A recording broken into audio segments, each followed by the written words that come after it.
This is also 1 marks problem.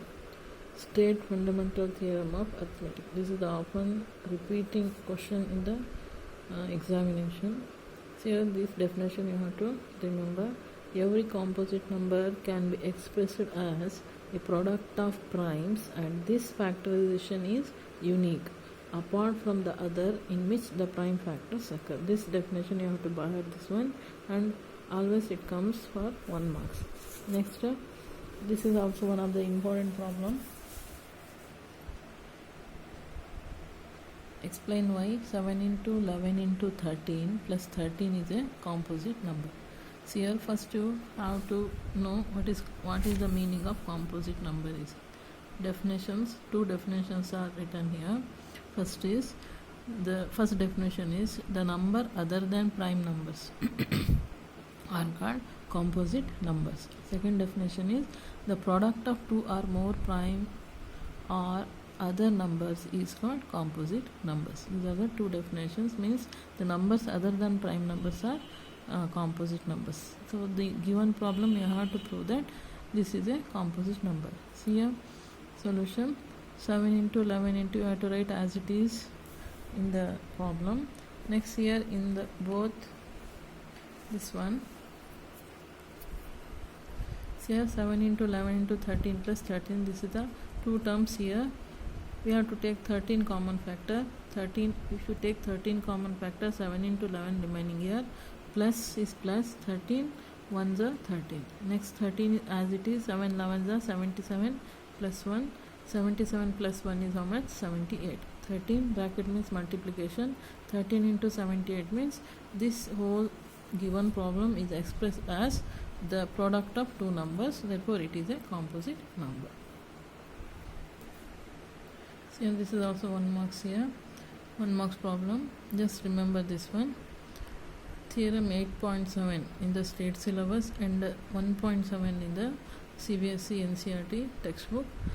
Let x is equal to p by q be a rational number such that prime factorization of the q is not of the form 2 to the power of n into 5 to the power of n, where m and n are non-negative integers. Here non-negative means it could be 0, and from 0 it starts 0 and all the positive numbers.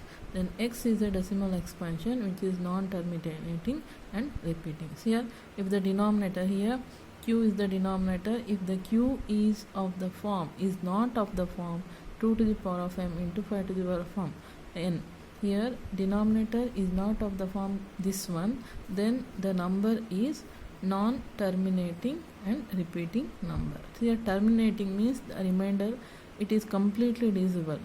Non-terminating means it is the decimal number, point something you will get in the quotient. So here first problem 13 by 3125. 13 by 3125. See the denominator we have to factorize here.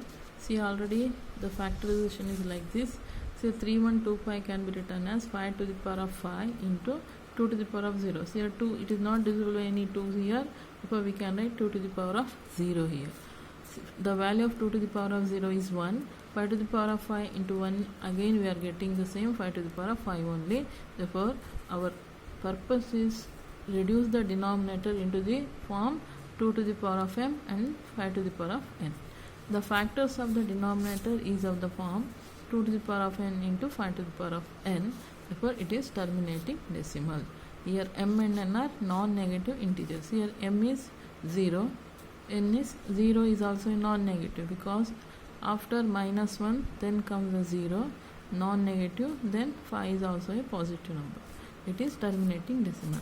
If the denominator is of the form this one, then it is a terminating, otherwise it is not, it is non-terminating. Next go for the second problem, 17 by 8. Here also we have to factorize 8 by prime factorization. It becomes 2 cube. 2 cube into no 5 terms here, we can write 5 to the power of 0. This is also terminating. Here 15, here also see here 6, 3 5 are 15, 3 1 are 3 2s are 2 by 5, that is equal to 2 by 2 to the power of 0 into 5 to the power of 1. It is of the form 2 to the power of n, 5 to the power of m, therefore it is also terminating. Next is 29 by 343.